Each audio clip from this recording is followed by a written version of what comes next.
Hi, good morning. So I'm here to perform an incentive spirometry.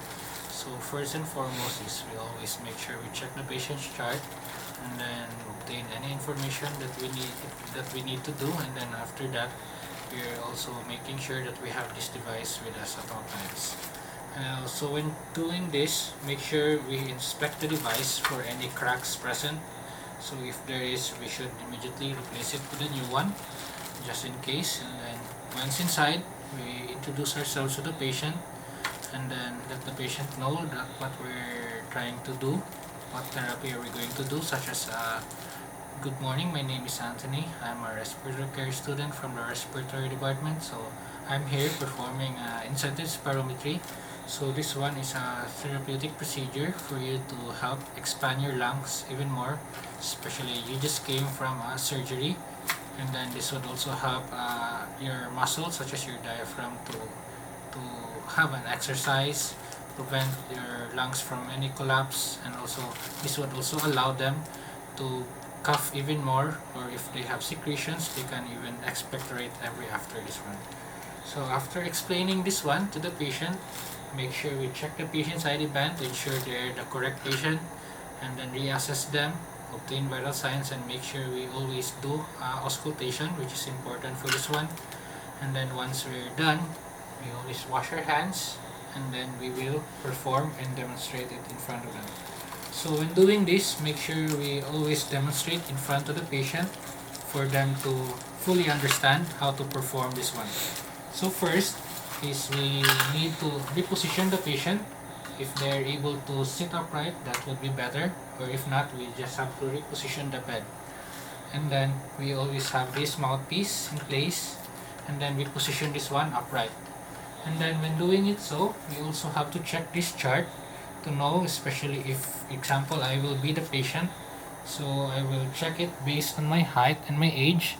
So mine is about almost 2000. So when doing this is first let the patient exhale all the air out until their lungs are empty.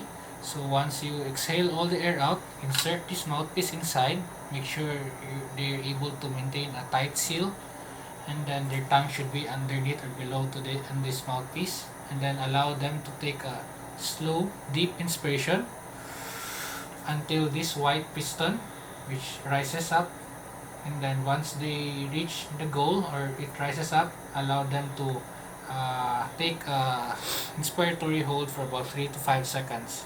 In that way, this would help the air sacs in the lungs to be open. So once it reaches down back to zero, remove the mouth from the mouthpiece and exhale normally. So I'll perform it in front. So first is exhale.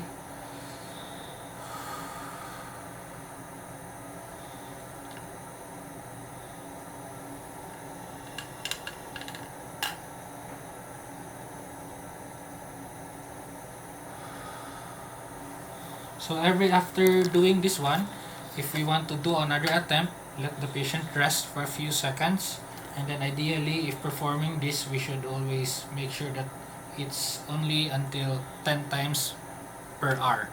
And then ideally for doing this therapy, it is done when the patient is coordinated, able to understand, they are conscious of course, and then it should be done waking hours, or if possible every hour, every after treatment, and then should be not more than 10 times.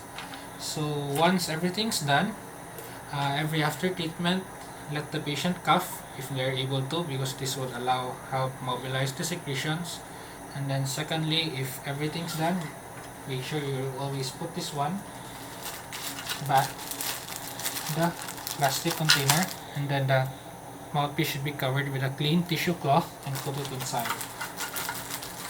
And then if possible, we can return every hour so that the patient would be able to have this exercise for their lungs. And then another thing important for this is that if we have patients who just came from surgery, if possible, we have a pillow in front of them while performing it, so that this would allow the pillow to make them comfortable and relieve any pain they experience while doing this. And then once everything is done, we always make sure we obtain vital signs and then re-auscultate it again, which is important, of course, in doing this. And then document once we're outside. Make sure we met what the goal of the patient, or if not, make sure we include it based on our observation to the patient.